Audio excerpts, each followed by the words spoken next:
ओम जय श्री हरि। मैथिल बोले, इस बैसाख की कौन कौन सी तिथियां अत्यंत पुण्यकारक हैं और क्या क्या दान विशेष रूप से उत्तम है और संसार में इन्हें किसने प्रख्यात किया है, यह सब बताइए। यह सुन श्रुतदेव जी कहने लगे, बैसाख में मेष के सूदे की 30 तिथियां बड़ी उत्तम हैं, जिनमें दान करने से कोटि गुना फल मिलता है। एक एक तिथि में स्नान, दान, होम, पूजा आदि करने से तत्काल मुक्ति होती है। कथा सुनने से रोग अथवा दरिद्रता से पीड़ित दुख भी दूर हो जाते हैं।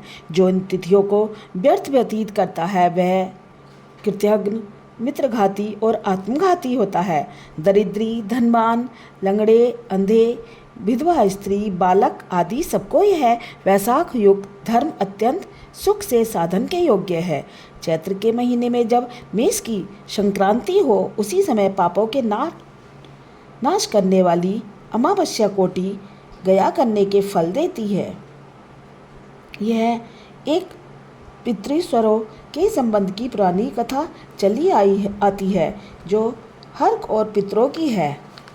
जब पृथ्वी पर सार्वण मनवंतर का राज्य था, 30वें कलयुग के अंत में जब संपूर्ण धन नष्ट हो गए, उस समय आनर देश में धर्मवर्ण नाम का कोई ब्राह्मण हुआ। उसने उसी कलयुग के प्रथम पाद में मनुष्यों को पापों से युक्त और अपने अपने वर्ण धर्मों से हीन देखा। तब एक दिन वह मुनि महात्माओं के सत्र यज्ञ के दर्शन के निर्मित पुष्कर क्षेत्र गया। वहाँ ऋषि मुनि लोग कलयुग की प्रशंसा कर रहे थे। सतयुग में जो वर्ष भर में माधव भगवान प्रसन्न होते हैं, सो त्रेता में 1 मास में और द्वापर में 1 ही पक्ष में होते हैं। उससे 10 गुना पुण्य कलयुग में विष्णु भगवान का स्मरण करने से होता है। केवल एक हरि नाम उच्चारण करना उचित है। जब यह प्रसंग हो रहा था, तभी नारद मुनि खूब हंसने लगे और उन्मत्त की तरह नाचने लगे। निसंदेह यह कलयुग बड़ा पुण्य रूप आया है। केशव भगवान कलेश नाश करने वाले स्मरण मंत्र से ही प्रसन्न होते हैं, परंतु कलयुग के आगमन में आप लोगों का यहाँ ठहरना उचित नहीं है।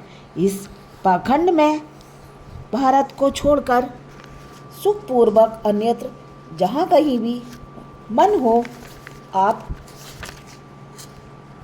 विचरो। यह सुन व्रतधारी मुनि यज्ञ समाप्त कर शीघ्र ही चले गए और धर्मवर्ण भी पृथ्वी त्यागने का विचार कर ब्रह्मचर्य व्रत में जटाधारी साधु की भांति कलयुग में अनाचारों को देखने गए।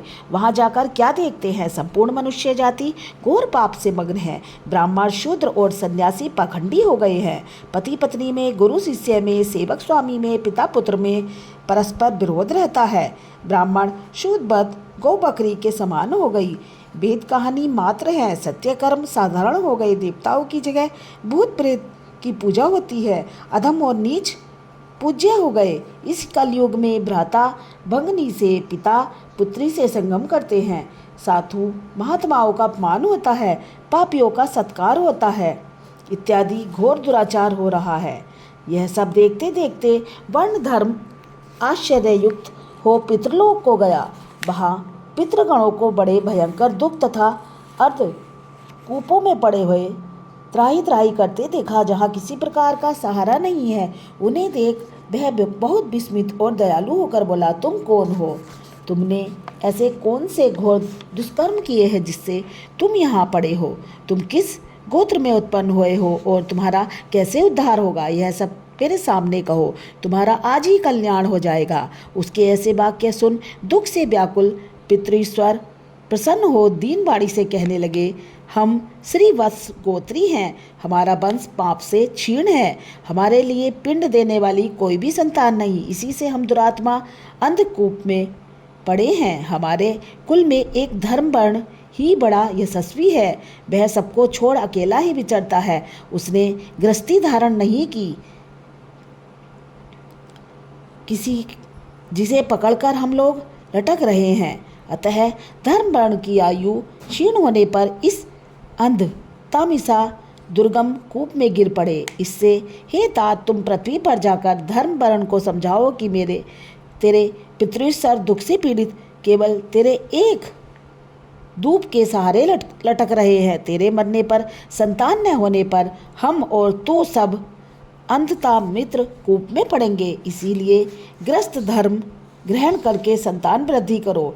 जब वह संतान गया को जाए, वैसा योग धर्म करे, विष्णु भक्त हो, एकादशी आदि व्रत करे, वह पाप नाशनी कथा सुने, जिससे उसकी 100 पीछे की और 100 आगे की पीढ़ी नरक जाने से बचे और हमको तथा उसकी उद्गति प्राप्त हो।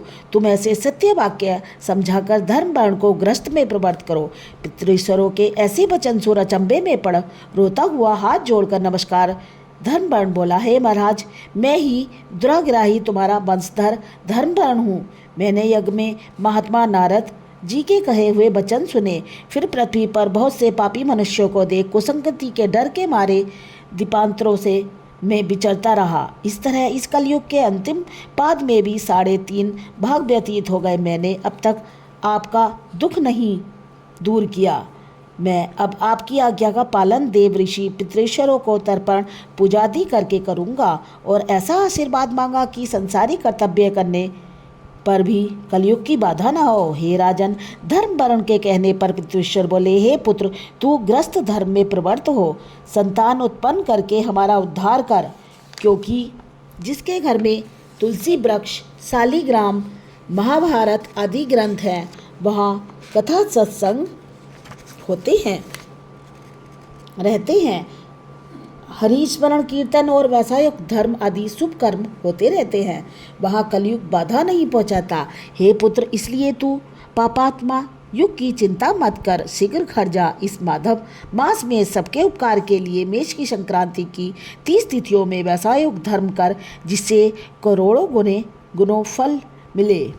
चैत्र की अमावस्या में पिंड दान कर, जल से भरा घड़ा जिसमें कपूर और अगर की बास न हो तो दान कर, और सबके उपकार के लिए गृहस्थी बनकर उत्तम संतान प्राप्त कर।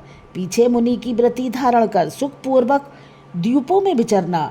पितृश्वरों की ऐसी आज्ञा पा धर्म वर्ण शीघ्र ही पृथ्वी पर आया और चैत्र मास में मेष की संक्रांति के दिन प्रातःकाल स्नान कर देव ऋषि पितृश्वरों का तर्पण कर जल का भरा घड़ा दे और पाप नाश करने वाला श्राद्ध करके अपने पितृवर्ग को ऐसी मुक्ति दी कि जिससे आवागमन छूट जाए।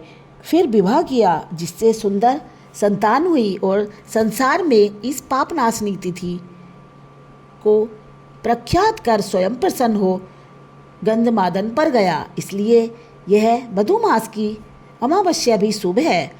इसके समान संसार में कोई तिथि न देखी न सुनी है। ओम 22वां अध्याय समाप्त। जय श्री हरि।